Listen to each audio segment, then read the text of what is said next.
your girl, Nancy Red, and this is Season 3 of Mompreneurs, where we celebrate beautiful Black entrepreneurs who are also amazing moms. Each week, I'm chatting with my guests about how they're killing it simultaneously as a business mogul and a mom, and they share their advice on how listeners can follow in their footsteps. Now, I created Mompreneurs because I love celebrating how creative we mamas can be when it comes to caring for our families. And that's why I'm so excited to talk to today's guests, who, first of all, she is such a large personality. It does feel like multiple people, so she's not guests. But Leslie is super inspiring because she has made opportunities for herself. Not only do they provide for her family, but also they enable her to do what she loves. And that is the dream. And she's made it for herself. She's going to tell you the chaotic way how. All right, so let me introduce you to Leslie Atonoff, who is the co-host of Aspire TV's culinary series, Butter and Brown, which is a hilarious watch. It will make you super hungry, and also you've never seen anything like it. It's sketch comedy and cooking at the same time, often with a celebrity twist. And what I love about Leslie is not only is she the co-host, but she's also the co-creator and producer on the show. So we're going to get into what all that means and why that's amazing and how maybe listeners can make that happen for yourself too. So first and foremost, let's give a huge welcome to Leslie. Hey, girl. Hey Nancy, how are you? Okay, well, Leslie, first off, we have a lot in common because I'm so excited. We're both hosts and we're both in season 3 of our show. So congratulations. Love it. Well, thank you. It's Thank amazing. you so much. You deserve it. You deserve all the flowers because it's really hard. It's really hard to get here, and we're really excited to talk to you about what got you here, right? But first, we have to talk about, before we talk about the actual entrepreneurship, we have to talk about what makes you a mompreneur. Who is in your household? Tell us about the people that make you a mompreneur. Sure. Well, I have 3 daughters, one who's 16, one who's 8, and one who's 6. I became a mom at 23, and then I just was like, what? How did we get here? That was not the plan. But you have to roll with it. Also, it's so funny because our grandparents' generation, 23 is like 40, but for us, 23 is like 8. It felt like a shock. I was like, who's the adult here? I'm not sure what I'm supposed to do with you. But, you kind of got to go with it. And I think about my own mom. I'm like, by the time my mom was 25, she had 2 kids. She was married. You know what I mean? So you're right. It's very generationally different. But interestingly enough, but you were a senior at Howard. I was a senior at Howard, and I was just kind of like, I mean, I'm not the first person to ever have a baby, so it's fine. Like, I'm a very nonchalant kind of person. Very few things shock me. So I was just like, well, here we are. Okay. So, it's chaos. I think people sometimes like, what is it like having a teenager and then somebody that's just kind of not a toddler? And you're like, my ethos for parenting always stays the same, but I just change the information based on who I'm talking to. But it's loud. You basically had over a decade of bathroom helping, right? Yeah. So I always say when you've gone through so much time having to wipe butts, you learn how not to take shit. No. Okay. You're like, I've seen with entrepreneurship. Right. You're like, I've seen all the shit. I'm not worried about it. Whatever. It's just another piece. Let's just move on past it. Okay. That's literally what it is. I think it's loud. You know what I mean? It's always some noise here. This is probably the quietest time it is in my house. So I try to relish when everybody is gone. I'm like, oh, thank God. Silence. But, it's amazing. Good. And which came first? Of course you do. You can tell because if you guys watch her on her show, she is the funniest. She's having a blast. She's living her best life. We all want to be Leslie. But what came? Which came first? What came first, motherhood or entrepreneurship? Entrepreneurship, definitely. I have always been somebody that has tried to figure out how to get what I want if I don't have it. And I started my first business when I was 8 years old because I just really wanted a snack. I wanted like snack money to go to the candy lady. And so I was like, well, I can't keep asking my mom. She keeps acting like this is a stress point. So, I'm going to have to figure something out. And I figured it out. And I've been slinging something ever since. What were you slanging at 8? Oh my God. One of my uncles actually worked for Quaker. So we constantly just had like snacks at the house, chewy bars, cereal, like oatmeal packets. So I was putting together snack packs, okay, in a Ziploc and putting them in my backpack and selling them at school during recess because I was like, nobody wants to stand in the line. It's too long. But if I have the stuff on me, nobody has to wait in the line. They can just buy it direct.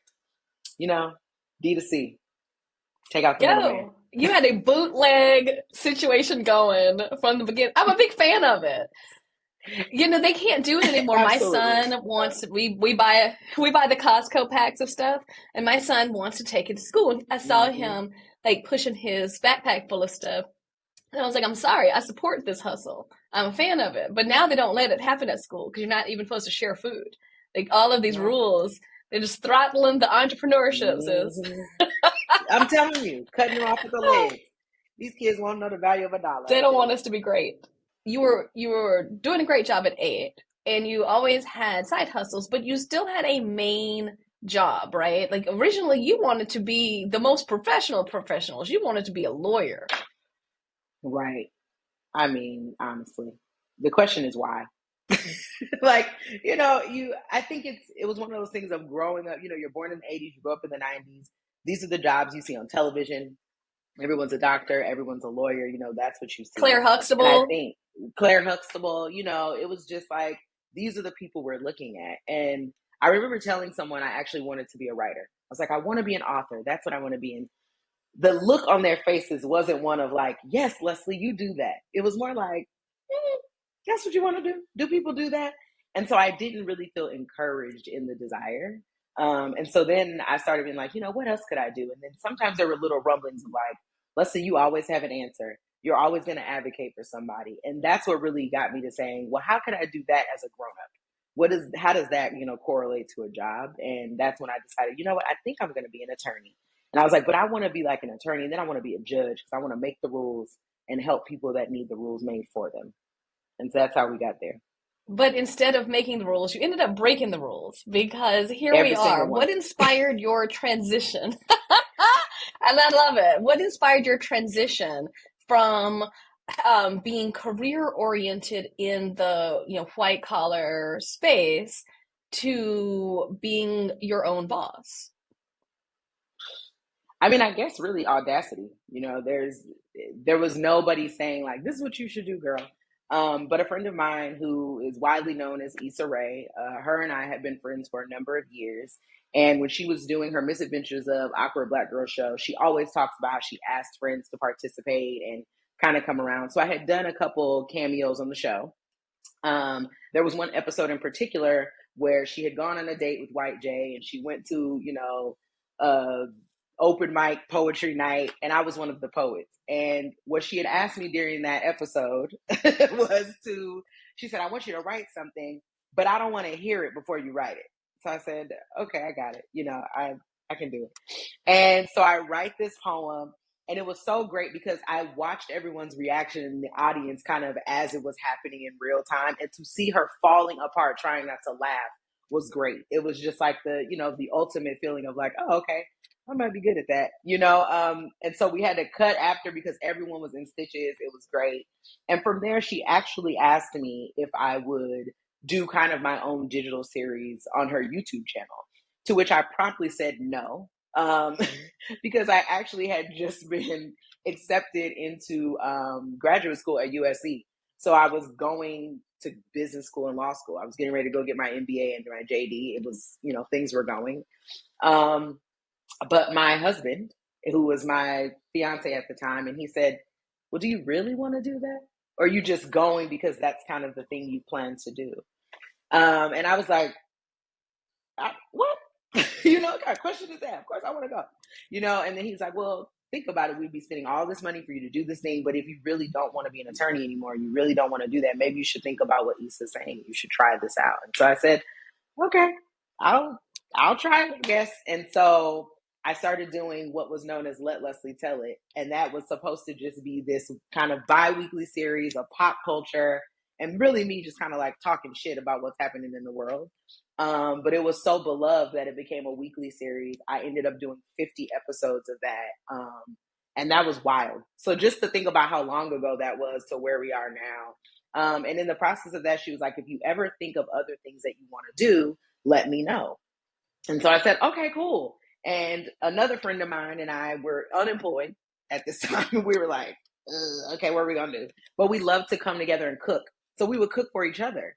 And so, we were like, and I said, what we should do? A cooking show. I was like, because I love Food Network and all that stuff, but you don't see anybody that looks like us and everything is the same. And so I was like, we should write a show. Let's create it. But I don't want to just tell her the idea. I want to make a pilot and then I want to sell it to her. So we made this pilot, wrote this whole thing, had a meeting, and that initial meeting basically ended up becoming a production meeting. And we decided to make, at least 5 or 6 episodes. And I had said then, I was like, I'll do 10 episodes of this online and it has to get picked up for television and I won't do it anymore. And it got picked up in 6. Let me tell you how much I love this. And the reason I started this question off with, girl, what you know about this? Because that's what messes us up. We think we have to be experts at everything, when really we just got to grind. Like what you did is the piece that I think is missing in so many potential mompreneurs, right? You can't just show up and hope something happens to you. You have to do the best you can to make it happen for yourself. If no one sees you as that thing or that place, build the table, right? Like don't wait for the seat, build the table, as our famous icons have said. And the audacity, which I love that word for you, of creating your own show, unemployed, ain't got no formal training. I mean, like, we need to do broke as hell. You need to do, got these kids. We need to do a cooking show. My question is, everybody listening to this would like to do this. But when you're dealing with a family, obviously you have a great husband, but how did you find the support and the resources and the time to do this pilot episode? Because so many people think, okay, I'm going to come with this great pitch and then they're going to buy it. But that almost never happens unless you're famous. You got to show the work. You had to do the episode, but how did you do that?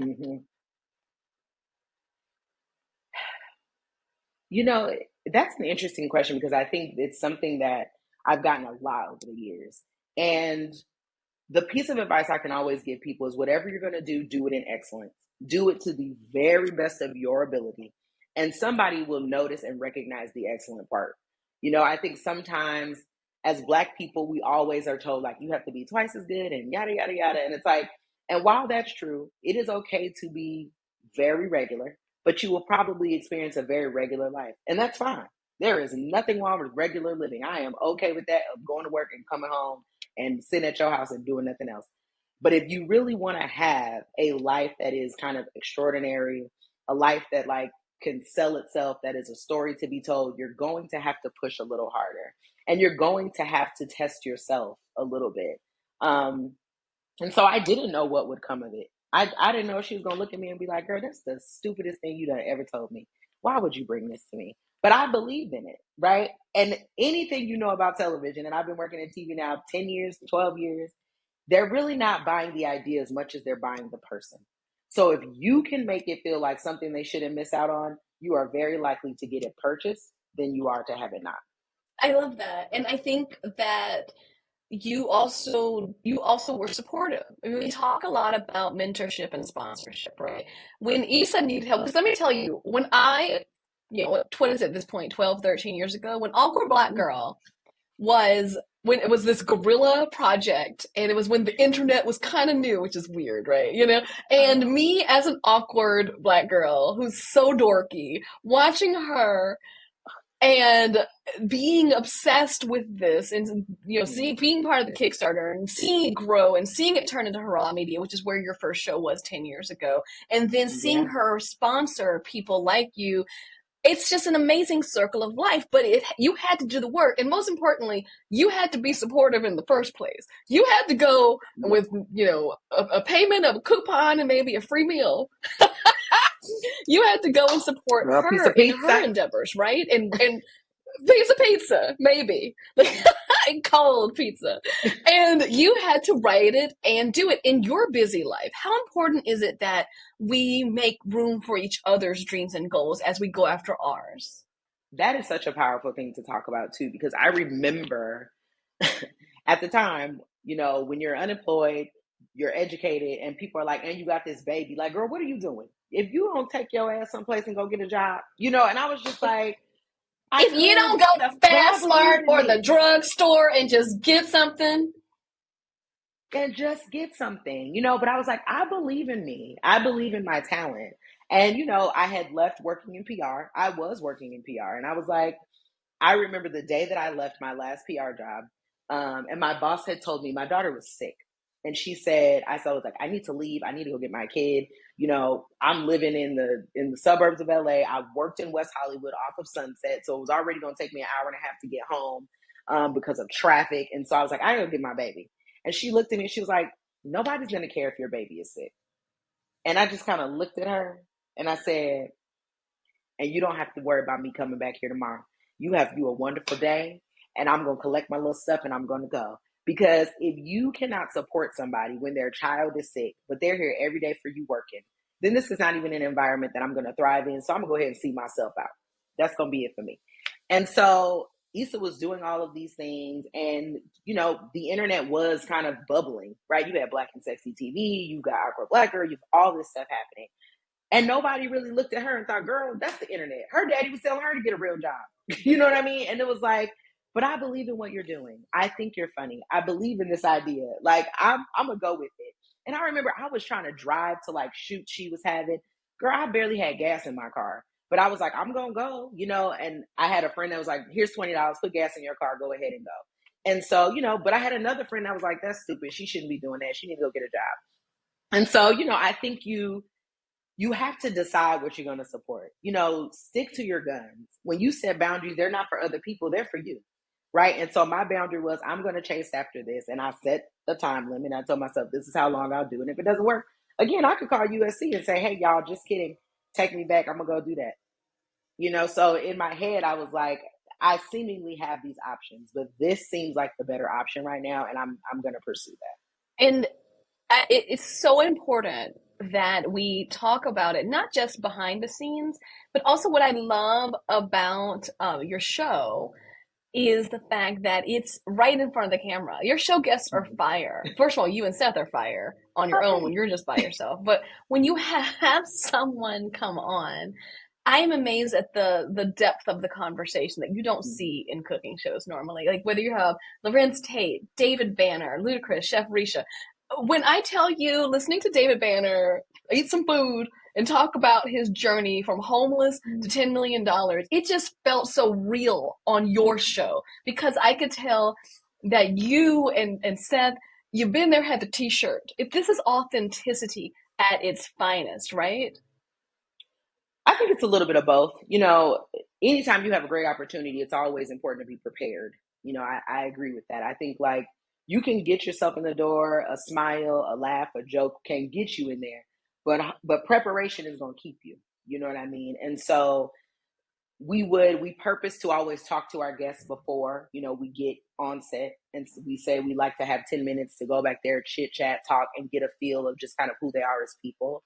I think, a celebrity kind of glow and, filter ahead of them. But when you go in the back and you can laugh and you can throw a joke out and, you can kind of disarm people from their celebrity, it allows them to be vulnerable. And so that usually would be my favorite part of doing the show is just kind of having that pre-show, meeting when I get to talk to people and ask them a question and they're kind of like, oh my God, you're funny. And I'm like, yeah, well, that's what they pay me for. So it's a good time. And so by the time we get, to the stove, they're ready to talk. They're ready to chit chat. Cause now, we've kind of like we made a friend bridge the gap. So it's great. The oven's not the only thing that's warmed up. Exactly. You got to warm them up. It's like you got to warm them up. And I think a lot of people get really nervous about being slightly ridiculous. I'm a ridiculous person. And, I think especially we're told to put it together in it. Yeah, don't know yourself, and lean into that. And your ridiculousness is what makes you on camera so great. Whether it was your original show on Hurrah Media, which is really hilarious, it's all still there, y'all, and you have to watch it. It's all on the internet. And also this show. I mean, when you had Lorenz Tate on, and it's all on Aspire TV if you want to watch this, people.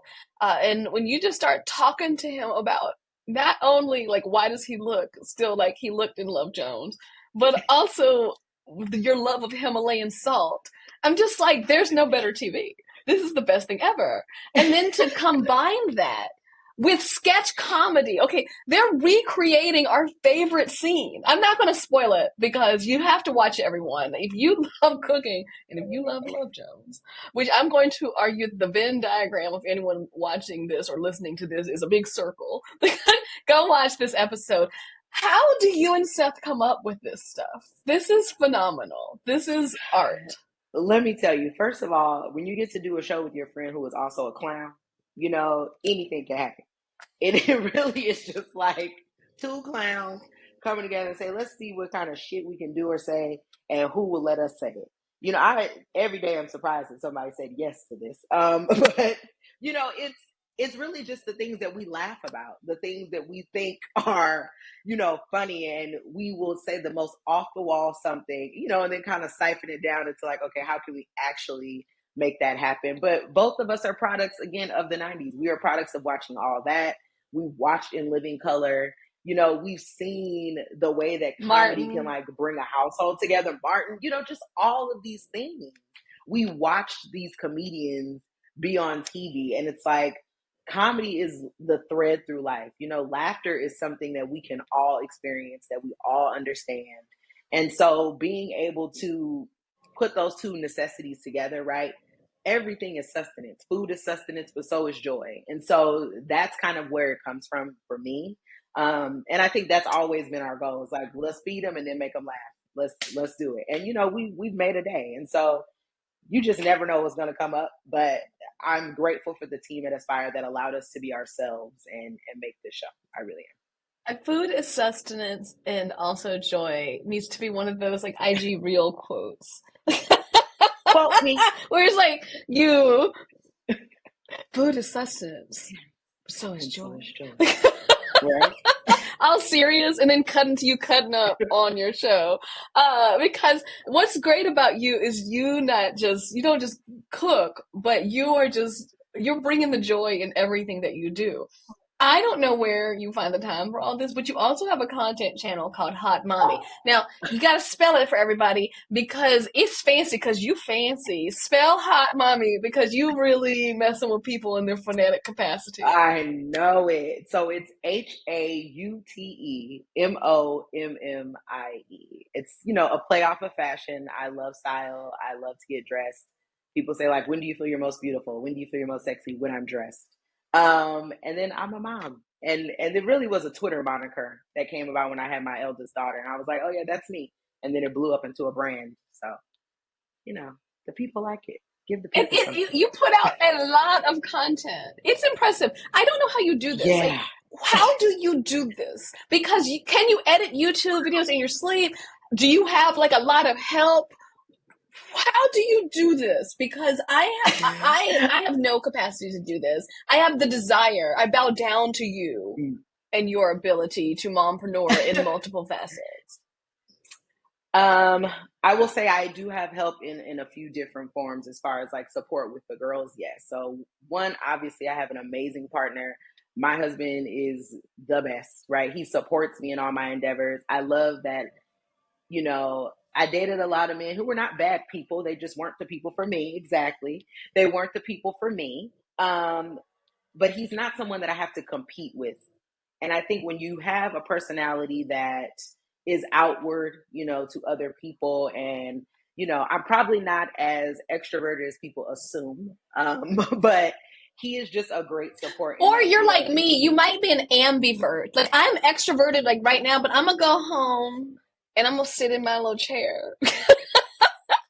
Yes, exactly. Like I always say, I talk to the people that I know. And, people are like, but you're on TV. And I'm like, well, first of all, that's a set. There's nobody there. I'm like, there's just the people there that work. And also that's my job. Like I go do my job and then I am a homebody. I can sit myself at home and be just as happy. But he's a great support system. He allows me to be myself, which I think is really, really important and really valuable in relationships. I've never had to assume another role or another character to be appreciated or loved. My mother is a great support. She is like, oh, I'll come over, I'll watch the girls. She comes in and she's just very easy to get along with and a good time. I don't have her anymore. I had a nanny. So again, that's a blessing because I have a partner that, has something where we can afford that. She was wonderful. She was here for 5 years of my life. I miss her. Gabby, I love you. And so in the Shout time out. that I was thank you, Gabby. Now she's no longer here, but those were the things that I really was able, to do that allowed me to do the show. And so now I think I purpose to do it. For me, consistency and discipline have never been challenging. That is not the challenge for me. The challenge for me is like, the kind of the creative artist sadness that you're like, does anyone care? Why am I doing this? It's that kind of thing that is the challenge, but The it's never the inferiority challenge of complex. consistency. Oh God, yes. Well, All of and that. that's actually You're something like, I want to talk to you about. It's so real. Just like you said, it's all of that. And you are a role model to all of us because you are the little thank you. mompreneur engine that could. You do it. You do the work. And it's literally, if you build it, they will come, right? And I actually just had a chat last night, I kid you not, with a mentee who wants to be a host and an influencer like you. And they were so stressed out about like not having any followers and they're putting out all this content, but they were just like, what is it leading to? I don't know. What is your advice to them? Like when she's just like, how do I get all these likes that these other content people are like? And I was like, girl, I don't know. I don't know how this whole thing works.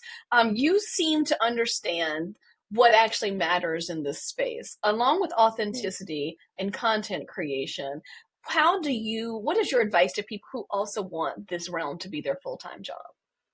I think the first thing you have to understand is the internet is fickle, right? Because people are fickle. So you can never put all of your validation, all of who you are into what somebody else thinks of you, because the people can love you today and they'll hate you tomorrow. What you have to do is make what you want to see. So make what you want to enjoy. And if you continue to do that, when you write, writers will always say, don't write the book that you think other people want to read. Write the book you want to read. Because when you write that, Yeah. you're putting yourself into the book. Exactly. You put yourself into it.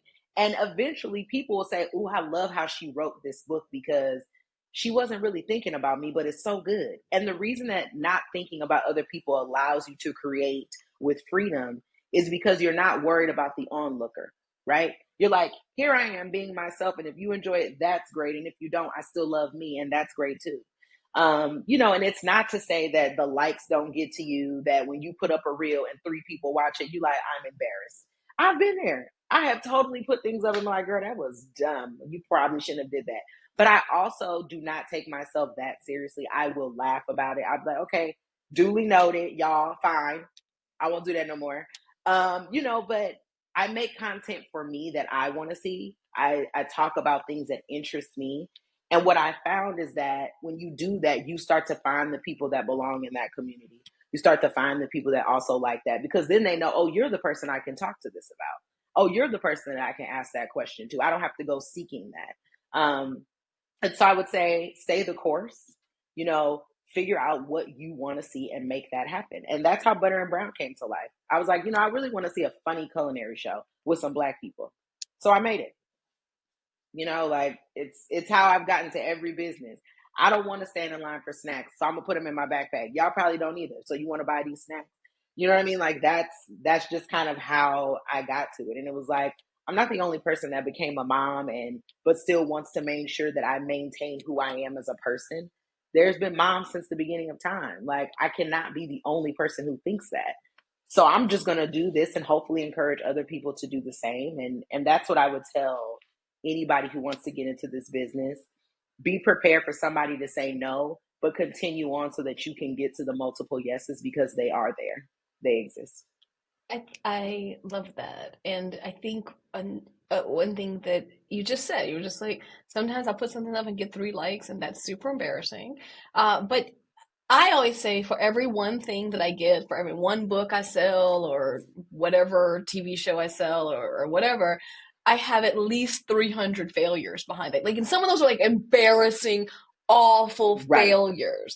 But you cannot get anywhere without the failures. You cannot. If you stay in the same place, all you're doing is then complaining about the place.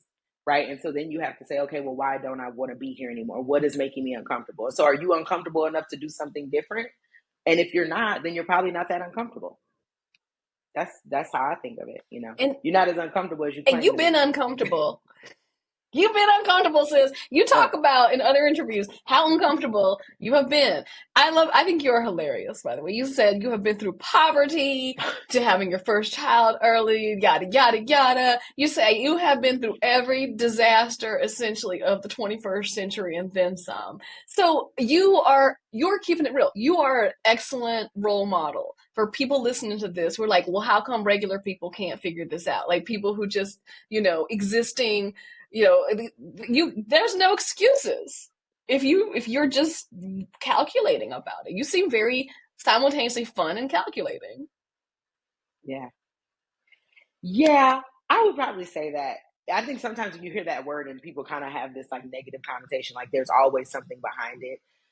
But I am somebody that has always been very driven, right? I'm very aspirational. Can you hear me? Uh-oh, what happened? Yeah, yeah, no. You I got me? laugh because when you say Okay. something is behind everything. No, when I say calculating, I Everything. mean that as a positive. You looked at your Yeah. job, lady. You had a sick kid. You were like, sis, this ain't gonna work out. I'm gonna cut my ties now. I'm gonna get my little things Right. and I'm gonna go home to who loves me and I'm gonna figure this out. A lot of when I say calculating, I mean you don't waste your time. We don't have much No. time on this planet. And you're over there at this job and you realize this won't work. So instead of going there for a couple more weeks because you're embarrassed or you're upset or you're nervous about the future and you know it's not going to work out, just like it wouldn't work Mm. out with some of them men, you cut it off. You kept it moving and you got here. Hello? I completely agree. Right. And I am with you 100% because I just think you have to know what you want. Right. And if there's anything about me, it's like, if I don't want to do it no more, guess what? I'm not going to do it. I'm gone. Like, I don't want to do that. So I'm going to figure it out and I'm going to say, but this is what I want to do. And I was talking to a friend recently and I said, what you need to ask yourself about everything happening in life, whether it's a job, whether it's a partner, whether it's a friendship, is what do I want my life to look like? And if what I want my life to look like doesn't include that, then that has to go. Right. And so it's not always about the perfect job or the perfect man or the perfect woman or whatever it is. It's about what I want my life to look like and who fits. And if this doesn't fit in that job, friend, whoever, that's okay. Be blessed and be on your way because this is what I want it to look like. And you not fit the aesthetic, baby. So you got to go. And so that's just what it's been for everything I've done. It's like, I don't want to do that. Okay, I want to do something else. And so now I've moved on. And I think that's kind of what I think when I create content, right? I think with the name Hautemommie, people are like, oh, you're a mommy blogger and you do this and you do that. Well, I'm a mom who blogs. I'm a mom who vlogs. I'm a mom who does TV. I'm a mom who does comedy. It's just like I'm all of the things. Don't stress yourself on trying to find the title. Leslie is fine. Or would you say you're a mompreneur? And period. But I love that. And I just think that what you have said and what you're doing is really important. I think it's really important that you suffer no fools. That you are not you're a pretend fool, you're a fun fool. But behind the scenes, you're not a fool and you don't That's suffer true. fools, right? Um, you've given us so many gems in this conversation. If you had to drill it all down as a content creator, as a show creator, a producer, as a seller, as a mom, as a partner, as a human, as a content humor, as well as a content producing humor, human, can you leave our listeners with your business and life mantra? Some words that they can live by. What words do you live by? What is something you tell yourself Oh, on a wow. daily basis? Bitch, get up. No, let me think. What do I tell myself on a daily basis? I take it. I will take bitch get up. Like, I mean, Right. let's just keep it real. Bitch, get up. Sometimes you lay in there and somebody needs something, and now you got a Wow. 16-year-old and they are expensive, and it's a whole Woo. mood, right? So bitch get up is fair. If you want to come up with something more, Um, yeah, hot mommy-ish. right, eloquent. Um, Austere, you know, pristine. right, something a little more. I think the thing that I probably tell myself every day is, again, you know what you want life to look like, and are you there yet? And it's just like, okay, Leslie, keep on going. You know what I mean? Like, and something. In fact, I even said this to myself today. I got something in the mail from a brand, and they like called me a rising icon, and it was so unexpected, and I was very confused. I was like, "Girl, whose mail is this?" But thank you. And I was like, "What?" So I was just like, while I'm in the depths of feeling like nobody understands, or this is crazy, or nobody is looking at this, somebody is always watching. And for the person that is watching, give them a show. Give them a show. Make it worth their while. Give the people something, girl. So I think that's what I tell myself. Give the people something. What are you going to give the people today? I'm a woman of the people. And so I just, if it's one person that says, "Girl, you made me laugh today. I appreciate you." Or, "Leslie, you made me think about something today very differently. I appreciate that." That is enough, and I'm okay with that. And I'm good with I love that. I it. love that so much, and I love you. Hmm. I love everything you're about. I love everything you have become. 8-year-old you would be very proud of you, don't you think? When you were Oh, slanging the bootleg off the truck, Quaker products in them girl. schoolyard streets to come Quaker's probably like, here, "Where are the chewy what do you bars? think? Where's the other boxes?" Like, They girl, go this is fast. cool. They go fast. That's your biggest hustle. But what do you Right. think that 8-year-old you with a dream and a backpack full of snacks would say about the woman and the mompreneur that you have become now?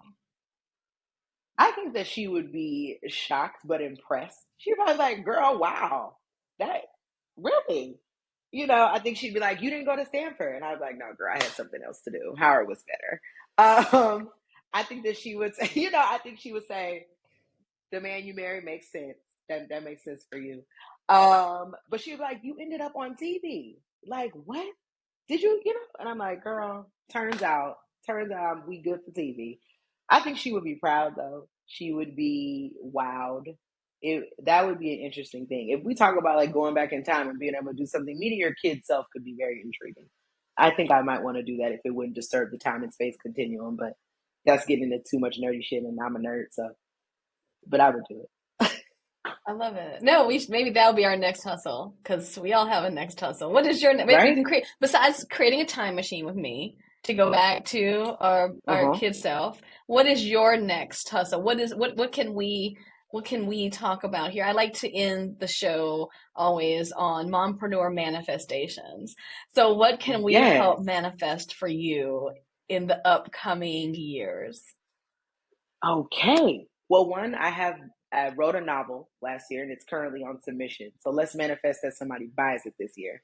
It is time. Thank you. I prepared that. Yes, this is amazing. I am IP, working on intellectual developing. property, get that book and Right? get that movie.